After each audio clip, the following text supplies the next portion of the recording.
Got some dates onto these, 1949. So you can just see all the old style of the windows right away at the top. Really cool. We've got an old history board here, cradley.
So here we are back at the church. It's really stunning. I love the way you come through the front entrance and you've got all this old architecture.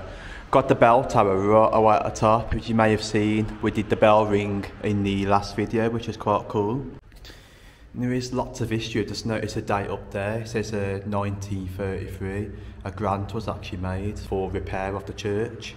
Stunning windows, got like a little bit of stained glass right away at the top. The church is locked, so we're not able to go in there today, but we're able just to see this front entrance. I just love the architecture of these walls right away at the top up to here. So right, if I just show you the church right away above, you can just see the architecture from the outside. We've got a clock right away at the top. I believe there never used to be a clock there until it was actually gifted to the church at one point and placed all the way in. You can just see right at the top of the bell tower up to there. And that's actually where we was in the other video, right to the top, where you can see them wooden panels sticking right away out. Cool explore that was. If you've not seen the video, then definitely go and check it out. Just noticed down there we've got some sort of cellar. I might ask about that next time I come to the church to see what's actually down there. Might get permission to go down. But you can just see all the gravestones right away to the back. Some of these really do date old. I've just noticed these ones onto the corner. This one's 1867. And we've got one there, Henry and Sarah Hipkiss. It says September the 3rd, I believe, 1865. So it says here, St Peter's was built in 1789. Wow, dating back a bit. As the Countess of Huntingdon Connection Chapel. By 1798 the church had run out of money, and in order to survive the ministry, Mr Best asked the Church of England whether they could conform. So there is a picture here. So it says the original chapel. The original Cradley Chapel was built in the style of preaching chapels for good acoustics and for people to sit and listen. Next to the Cradley Chapel was the National School, which no longer exists. It moved to the site along Church Road, which is the Cradley Church of England School. So it says here the church used to be just above the bustling High Street. These shops, pubs and houses were destroyed to widen the road. So it says here the new tower. The tower was added in 1875 and was designed by Bromsgrove architect John Cotton. Over time it subsided in 1933. The short spire was removed to reduce stress on the structure. So you can just see quite a lot of history behind the church. We've got more history to cover when we get over to the park itself. But let's have one more look around the church from the outside and show you what it's actually like.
So right, I've got some more things to show you in Cradley a bit later on. So when I was walking down the road, I did notice some really interesting stuff, what I can show you after. Let's now head to Homerhill Park and go and check it out, and I will tell you some history behind that one once more. So right, just walking all the way down, there is quite a lot of old buildings around here. Not sure if this one's really old. This is Cradley Baptist Church. You can see by the style of the windows on the side. They've put new modern windows in, but the brick does look really old from the outside of it. So it might have a bit of history dating behind that one once more. Now that one there is definitely an old building. You can just tell by the style of it right away at the top. But let's come a bit closer to show you. There we go, check out the architecture of that. It's amazing to see some of these old buildings, what's from the Black Country past. Some of them dating to the 1800s, may even before that. So I was right, it says there, this memorial stone was laid September 1871. Mrs. Thomas Wood, a colleygate house, Cradley. It says T. Lewis, builder, right around the bottom. So possibly dating back way back a bit, so it says 1871 on there. But a cool style looking building that is from the sides. It's nice to see that. And then once more, this building on the corner here, I don't know whether it's a school, Cradley CE Primary School. That's also a very old building. You can see there is some nice architecture right away at the top. So I believe, with my knowledge, Homerhill used to be all fields, coal mines. There's quite other industry around here, so I will get to the point to tell you more about that one. There's a sign here saying welcome to Homerhill Park, right away there. So let's go and journey all the way through. I like the gates when you come all the way through. It's got some really old style to them. So if this is one place in the Black Country what is really local to me, and I've never been to come and check it out. I imagine back in the old days there was quite a lot of old stuff over here for the kids to play on. It's all been modernised now. You can just see all the new apparatus right away into the distance. And up there they've added some football pitches, even a basketball court right away at the top. So right, we will come back to that a bit later on, but let's go over here into the dry and we'll tell you a bit of history behind it. So right, here we go, some information on Homerhill Recreational Grounds. Local records show that since medieval times the area was known as Homerhill, was owned by the Homer family, the earliest reference being Joanne de Hamner in 1275. The family's name is believed to have arisen from Anglo-Saxon Hannah Moor, which means cockhill. There was a field here called Cocksgate or Cockshoot, denoting a place where nets were stretched out to trap birds in flight. On Tuesday, the February 18th, 1919, a motion appeared on the Cradley Parish Council agenda in the name of Mr A. Westwood, chairman during the 3 blackish years of World War I. He suggested whose had come back, as well as whose had died in the cause of liberty and freedom, should be remembered. At auction on the 14th of June 1920, local chainmaker Ben Hodgetts purchased land about Homerhill, Cradley, to form a recreation ground. It says there, on Monday, January the 3rd, 1921, the War Memorial Committee decided to incorporate the recreation ground within a Cradley War Memorial scheme to include a cenotaph, and on 11th October 1922 the land was conveyed under a covenant forming Homerhill Recreational Ground Trust, the Parish Council of Cradley, who agreed. The closure of Cradley Colliery and its incline railway to Park Lane in 1927 left the land, mine shafts and spoil heaps vacant. Homerhill Colliery opened in 1865 and when operated by Samuel Evers and Sons of Cradley Ironworks. So right guys, this is the old Ordnance Survey map showing the location of Homerhill Colliery. You can just see the grounds, what it stretches by. You've either got Homerhill Works, a very old tramway that used to run all the way across the Homerhill Colliery. You had Cradley Colliery, Homerhill House, St Peter's Church, even the schools nearby. There was lots of industry all the way around it, including Chapel Works, Never End, lots more. It's really interesting to see what's on the very old maps, but we'll go and check out where the location of the tramway is in a little while. So right, I've actually set my directions for where that tramway was actually situated. Let's go and check it out, but before we do that, let's have one more look of Homerhill Recreational Grounds.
It really is interesting to see how much things have really changed.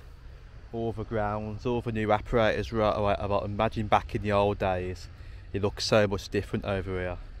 You even got some new stuff over there. You even got a new building just by where the churchyard is right away at the back. If I pan around this way so you can just see it, just imagine when all the coal mining was happening right away over here. It was a big industrial area, this was. Right away in the distance used to be some more coal mines. You had Old Nook Colliery, Beech Tree Colliery where the tree lines are, right away to the back where the flats are in the distance. Much old industry right away into the area. Let's go and check out that road and I'll go and show you where the tramway was actually situated. So right, I think where we're heading, there used to be quite a lot of old industry on the corner here. You can see all the new houses what have been built all around there, all on the sides here. So where we need to go to is right away down here and somewhere on the right. So here we are, this is where the tramway used to be situated. It's called Mansell Close, and I compared it to the old Ordnance Survey maps and I found out this is where the tramway used to run for Homerhill Colliery. But you can just see today it's actually transformed, so I think the tramway used to come up this way and go right away to the top up to there. So it's all been transformed into a modern housing estate now that bends all the way around here. Just where we stand is believed where the tramway went all the way through. So it comes somewhere onto the corner here, going all the way up. You see it comes to an end now, got the back of the houses right away into the distance. So it just gives you a rough idea of where the tramway was situated for that coal mine. It was a bit of a walk to get down to it, but I thought I might have showed you this. So right, let's go and head back up to Homerhill Park and we'll go and show you some things in Cradley in a little while. So right, walking up this road, you can definitely tell this was all coal mining grounds back in the days. Going all the way up, you see how steep it goes right away to the top. Wow. I can imagine all this was once part of the colliery once more, and also other industries. I really hate steep hills, but it does you some good. You see how far I've come up already. Wow, steep hill. So not too far to get back to the park. So right, here we are back at Homerhill Park. We've got all this stuff right away behind me. It's very quiet over here because we've got quite a lot of bad weather today. It's raining. It's very horrible. But where I'm heading to next is down by the pub on Barrett Lane. Move all the way into Cradley. I'm going to show you some really interesting stuff. We've got some very old buildings. We've got the Liberal Hall. We've even got an old school on the corner, and I found something quite interesting what I want to show you towards the end of the video. But let's have a little bit of a break and then we'll journey further on. So right, another thing that I want to show you in the video is this one, the Widder's Pub, which dates really old. It used to be called the Crown, I believe. So it says here, the Crown Inn at Barrett Lane was for many years known as Widder's. The black country word for that was widows. So I believe the building dates to the Second World War and even before that. I thought I might have showed you that. You can just see from the outside how old it really is. It dates way back a bit. Even Barrett Lane itself, can imagine all this area here was really old. Used to be some very old buildings right around the corner. I can't show you any photos of this because I did find some, but I've got copyright written all over them, so I can't include it in the video. But there, if you Google it, you can find quite a lot of information and some really old photos of that pub. So it's just nice to mention this in the video once more. So right, this is the first building. You can just tell by the outside of it, it dates really old. Just viewing right away at the top, you can just see an old light. It's very decayed and rusty, really bad. Nice architecture, you can see the windows right away at the top. It's called up there, Cradley Sports and Social Club. Got some old windows on the corner, but not only that, if we just show you from the outside far back a bit, there's the architecture right away at the top. It's really stunning, you can just tell by the brick, it really does date old. And onto the corner here, it actually opened in 1924. It says on there, Cradley Women's Liberal Hall, opened by Mrs. J.W. Wilson, Malvern. So that really does date back a bit. But one more final view of the building for you. Just panning all the way around, the date 1924, and even the style of the building, which is really cool. So right, if we just cross over the road, to be very careful because usually it's really busy across here. So right, let's go and show you the second one. It is making me wonder if this library building's dating back a bit. Let's go and show you from the outside. But I mean, you can just see from the style of the brick onto the corner, Walking right away in, check out this. It says onto here, library. That could really date back a bit, I believe. And the inside, I bet it's old in there. Right, this is the next one. So I believe this is a school, Colleygate Primary Academy. But the architecture from the outside is so cool. It says up there, infants, really old architecture. So I believe somebody told me originally it was a school, then it turned into a clinic, and then now it's actually a primary academy. It's really cool to see the architecture one more time to show you. But right out there, if you can actually see it, really old. Wow, the school even extends over there, so it's got some bigger units right away at the back, and you've got the old one right around the corner. So if I am right, if it was a clinic, then drop it into the comments. Got another old building right around the corner here. So I've also just noticed this one. I mean, by the architecture of the outside of it, possibly dating to the 1800s, I believe. If I just walk a bit forward so you can actually see it. Right the way there, the wood's actually chipping a little bit. And the architecture at the front, that is really dating old, that one. So you can just imagine by looking at the old buildings, this area really does date back. And you may have seen in the last video I showed you the abandoned shops right away at a road by the Rainbow Street building. But where we're going is crossing over the road. I'm going to go show you something interesting to end the video. So right, one more time, you can just see the very old-fashioned shops right around the corner. I think they are actually grade listed. Really cool architecture, but they've been derelict for a long time. So I've just noticed some really old stuff at the back over there. And there is some bricks up windows, which is telling me that's really dating back a bit. Not only that, I've actually just found this. I've only noticed it quite a while back, the old vicarage. Look through the gates. You can just see it's got an old wheel over there, but nice architecture for the building. It's got 989 written right away at the top. Some really stunning architecture. So I've just come at the back by Wilson Hall. I mean, that does look really derelict. What's going on with that place? You can just see it's all overgrown at the sides. I remember when that was actually being used, but I don't think it's used anymore. The back end of the windows have been boarded up, so I think somebody might have actually broke into there. But these are really old right away in front once more. So there we go, right away there is another really old one. You can just tell by the style of the windows and the brick once more. How far is that one really dating back? It's a really big building, that one. So right, these are the two final buildings that I want to show you. They're really quite interesting. So this building really dates back a bit. You can just see there is some preservation works going on. They've put some metal shutters on there to protect all the windows. They're really nice people, really great. So I can't show you inside there, but you can just see what I'm doing from the outside of it is really good. So they are doing some really hard work for this place. So in the future it might be cool to see what's inside there if we can get permission to go in. But from the outside of it, you can just see this one here, Providence Methodist Church. So this one's really old. And if I had to show you from the other side of it. So it does say a United Methodist Sunday School. It's got 1925 right the way at the top. So this really does date back a bit. Some really cool history behind it. So we have got some plaques here. This memorial stone was laid by Felix Fellows. It says there, July the 20th, 1925.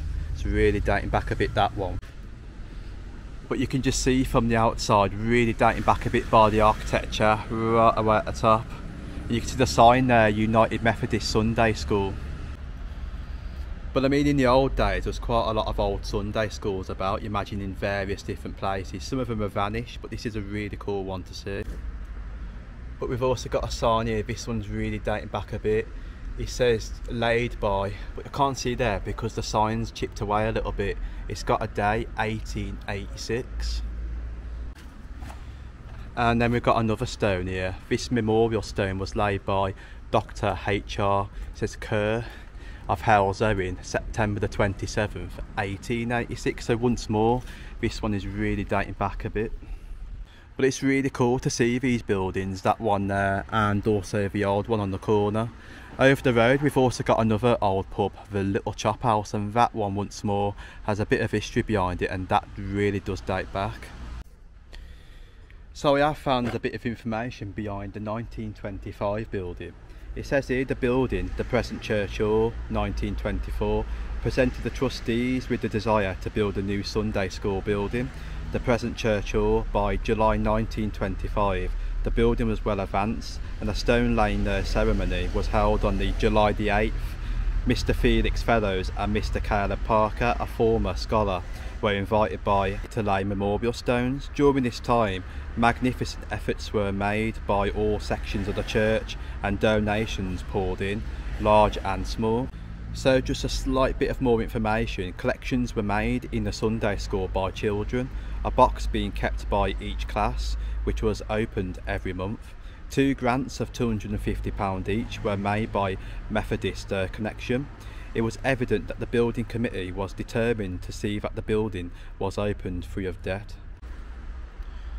But I will drop the links in the description, so if you do want to read about the 1925 Sunday school and also the very old church right away behind, I will drop it in. But it's nice to see them doing the preservation works, working really hard on the place. Nice to see some of the history outside, and once more the architecture of the building from this corner right away here.